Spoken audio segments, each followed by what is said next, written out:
Uma pesquisa divulgada pela Universidade de Oxford mostrou que o risco de desenvolver um tipo raro de coágulo é de 8 a 10 vezes maior depois de ter a Covid-19 do que depois de receber uma vacina contra a doença. Além disso, o risco de ter o coágulo depois da Covid é cerca de 100 vezes maior do que entre a população geral. Vamos conversar com a angiologista Juliana Alfaia para falar sobre esse assunto. Boa tarde. Boa tarde. Bom, vamos explicar bem essa diferença, né? Porque muita gente ficou assustado aí com a vacina de Oxford, achando que tomando a vacina poderia desenvolver o coágulo. E não é bem assim, né?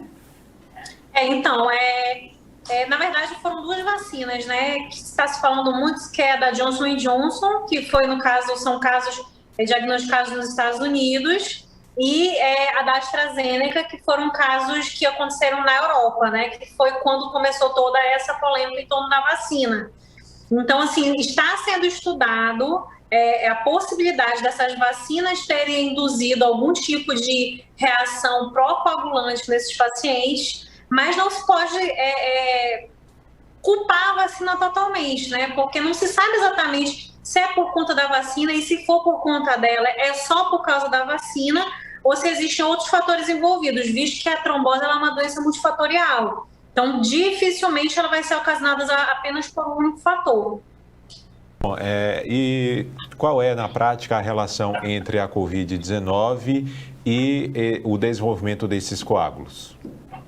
Bom, a gente sabe que a Covid-19 é uma doença altamente inflamatória, né?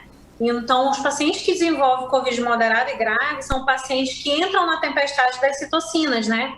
Que é na tempestade inflamatória. Então, isso faz desencadeia toda uma cascata da inflamação no organismo, e existe como se fosse um braço da cascata de inflamação que forma alguns produtos no organismo, como a fibrina e o fibrinogênio, que são produtos pró-coagulativos. Eles participam diretamente da cascata de coagulação do organismo, e com isso, com a tempestade das citocinas, existe uma produção exacerbada desses produtos, né, que participam da coagulação, e com isso aumenta o risco de fazer tanto tromboses arteriais como tromboses venosas.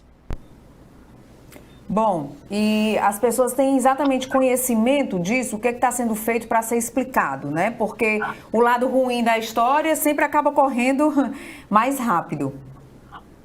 Isso é verdade. Então, tem muita gente, né, que as pessoas já estavam um pouco apreensivas por conta das vacinas, porque elas foram realmente produzidas num tempo bem acelerado, né, em tempo recorde.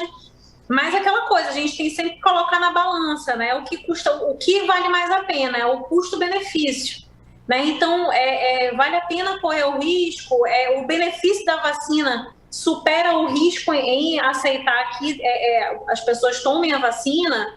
Eu ainda acredito que o benefício ainda supera o risco, até porque ainda não foi determinado se a vacina realmente ela tem uma ligação direta com esses casos de trombose, ou se estão acontecendo principalmente em pacientes que já tinham uma certa predisposição, visto que a população que foi acometida, tanto no caso dos Estados Unidos quanto no caso da Europa, foram em mulheres abaixo de 60 anos, né? No caso dos Estados Unidos foi entre mulheres de 18 a 48 anos, e no caso da Europa abrangeu uma idade um pouco maior, mas sempre abaixo de 60 anos. Então é possível que essas pessoas que foram acometidas já tivessem fatores predisponentes também a evoluir com esses casos de tromboses raras. Ok, então, muito obrigada pelas explicações, né, que as pessoas realmente tomem conhecimento de tudo isso para não atrapalhar, para não ter desculpa de dizer que não vai tomar vacina, né, que a gente realmente sabe que o melhor nesse momento é realmente vacinar. Obrigada, viu? É a melhor estratégia.